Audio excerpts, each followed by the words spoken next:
미제 사건은 흔히 CCTV가 없고 수사 기법이 발달되지 않은 과거에 일어나기 쉬운 거라 생각하실 수 있는데요.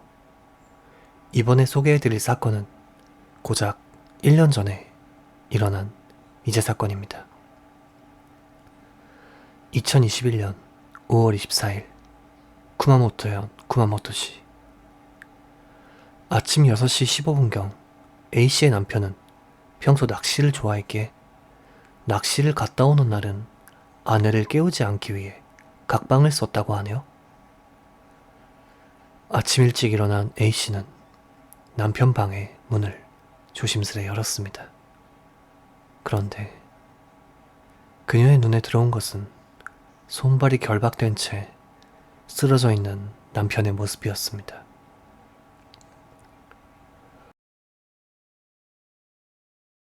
피해자는 나카무라 타카노리 씨. 그는 과거 삼선 마을 의회 의원이기도 했는데요. 첫 발견 당시 나카무라 씨는 끈으로 손발이 묶여 있었고 입뿐만 아니라 코까지 박스테이프에 막혀 질식사한 상태였다고 합니다. 이들 가족은 밤에는 늘 현관문을 잠궜지만 시신이 발견된 당일에는 열쇠가 꽂혀 있었습니다. 즉, 범인은 어떠한 수단으로 열쇠를 입수해 당당하게 현관으로 침입한 것으로 밝혀집니다. 집 현관에는 나카무라 씨 부부 이외의 운동화 자국이 여럿 남아 있었기에 단독범이 아닌 복수의 범인이 있을 가능성이 있다고 합니다.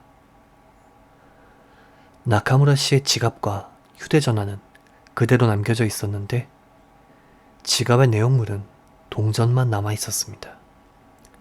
아마도 범인이 지폐를 빼간 것으로 추정됩니다.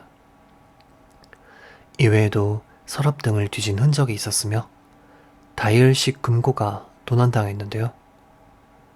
이 금고에는 현금은 없었으며 농작물의 거래를 기록한 전표 등을 보관하고 있었다고 합니다.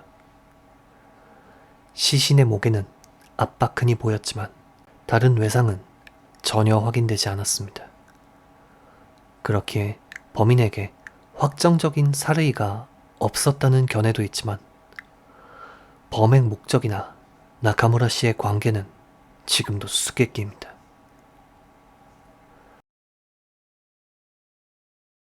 이 사건은 야심한 밤에 실내에서 일어난 사건이라 목격 증언이 전혀 없었지만 몇 안 되는 단서가 있었습니다. 나카무라 씨는 작은 하얀 트럭을 소유하고 있었는데요. 본래 집에 주차되어 있었을 이 트럭은 당일 아침 11시경 살해 현장에서 직선거리 4km가량 떨어진 곳에서 발견됩니다.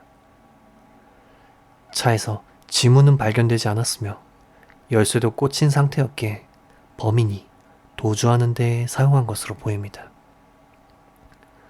자동차가 발견된 곳은 인근 지역 주민이 지름길로 사용하는 정도의 흥미진 곳이라고 합니다.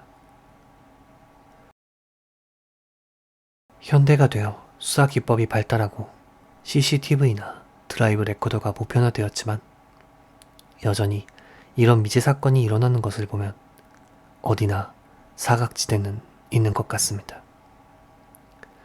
피해자는 평소에도 싹싹한 성격에 인간관계에도 문제가 없었다고 합니다. 친척에 의하면 그는 원한을 살만한 성격이 아니었다고 하는데요. 피해자의 친척분이 남기신 말씀이 제겐 꽤나 인상 깊었습니다. 원한을 살 성격은 아니지만 혹시나 원한을 샀을지도 모르겠네요. 그도 그럴 게 인간이란 생물은 어떤 부분에서 원한을 가지게 될지 모르니까요. 피해자의 명복을 빌며 영상을 마칩니다. 귀미사였습니다.